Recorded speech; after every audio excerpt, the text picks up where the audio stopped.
And now, my friends, it's time for the Crack.com Year in Douchebaggery. It's the week in Douchebaggery. Yeah, we didn't update the jingle from the week thing.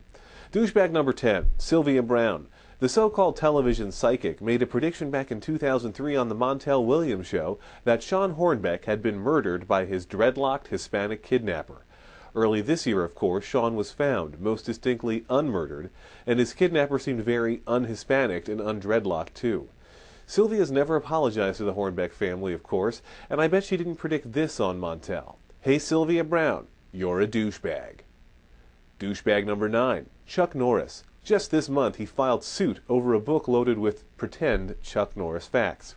What a dick. Let's be honest here, if it wasn't for the popularity of these facts, Norris would still be shilling for Bowflex and passionately campaigning for a full-length Walker Texas Ranger. Chuck Norris facts brought Chucky back into the public spotlight, and now this a-hole is suing?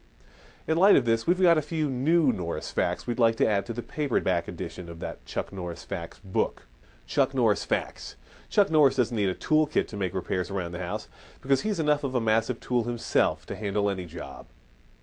Chuck Norris hasn't made a decent movie in... No, Chuck Norris has never made a decent movie. Chuck Norris doesn't have a chin under his beard, or a heart, or a soul.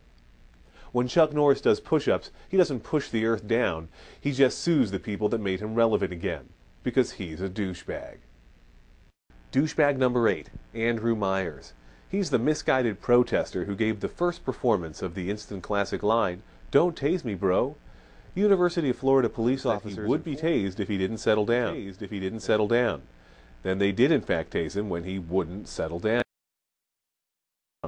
So his immortal utterance now adorns t-shirts because it's funny, quirky, and in the public domain.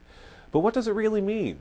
It's an admission by a jackass who got himself into deep shit that he was willing to do anything possible to avoid the consequences. That's not political commentary. That's just cowardice. "Don't tase me, bro" really means, I'm a douchebag. Douchebag number 7, Microsoft. Back in February, they launched the brand spanking new Windows Vista operating system, which boasted huge memory and processor requirements to take advantage of all its flashy new features that nobody wants. Everyone and their mother has at this point downgraded back to XP, and frankly, your mother uses a Mac for Christ's sake.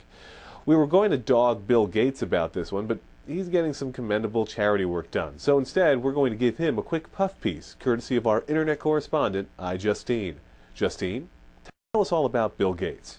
Thanks, Lex. Bill was born in 1903 to a train conductor and a philatelist.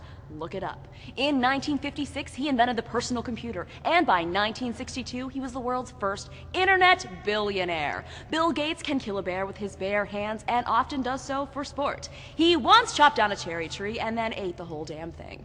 He's addicted to painkillers and allergic to cinnamon, which is a problem because his breakfast cereal of choice is always Cinnamon Toast Crunch laced with codeine. In 2007, Bill invented the Zune.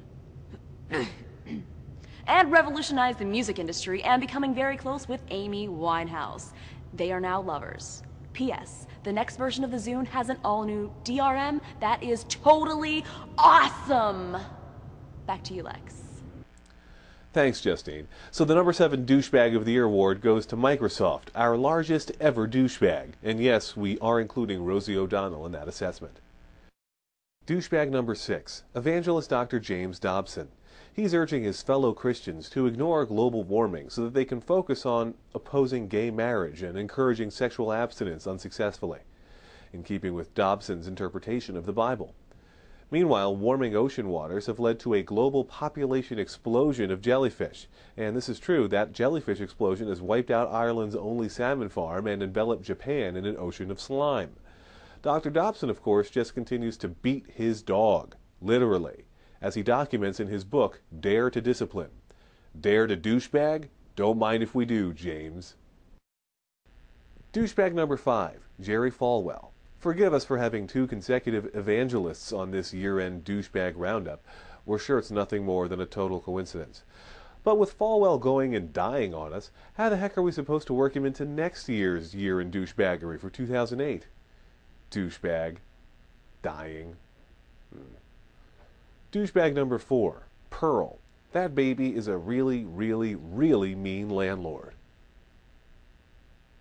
Douchebag number 3, Michael Vick. As you might have heard, it turns out that the Falcons quarterback was into dogfighting. Now he's in prison, and he's about to reach a whole new level of understanding for cockfighting. It's sort of like fencing, if fencing were man-on-man rape. But making dogs fight and about to reach a whole new level of understanding for cockfighting. It's sort of like fencing, if fencing were man-on-man rape. But making dogs fight and killing them is douchebaggish. Douchebag number 2, it's a tie. A tie between Bill Belichick, head coach of the New England Patriots and admitted football cheater, and Coors Light, makers of crappy beer and crappier on-air advertisements for their beer featuring edited press conferences footage. Coach Belichick, what role did cheating have in the Patriots' successes so far this season? I thought it was important, Mike, It's Lex, actually. I'm not Mike. But anyway, how obnoxious do you think those Coors Light ads really are? You want to talk about the game? No, I don't want to talk about the game. You know why, Billy? Because I don't talk to douchebags, and you and Coors Light are douchebags-ish. And finally, douchebag number 1, Britney Spears. If you really need us to explain how the surprisingly non-pregnant half of the Spears-daughter duo earned the Douchebag Award for this year, through her multiple trips to rehab, her head shaving, her paparazzi hitting with cars, her paparazzi hitting with her naughty bits, her flashing of those naughty bits, her disastrous VMA performances, her ongoing ridiculous behavior, the umbrella incident, her new songs. Well, if you can't figure it out, then award yourself an honorable mention on the Crack.com Year in Douchebaggery list.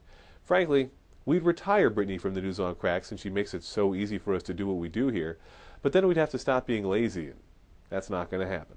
That, my friends, is the year in douchebaggery. It's the week in douchebaggery. Be sure to check back on Monday for the last episode of the News on Crack for 2007, or we'll make your Xbox 360 blink red.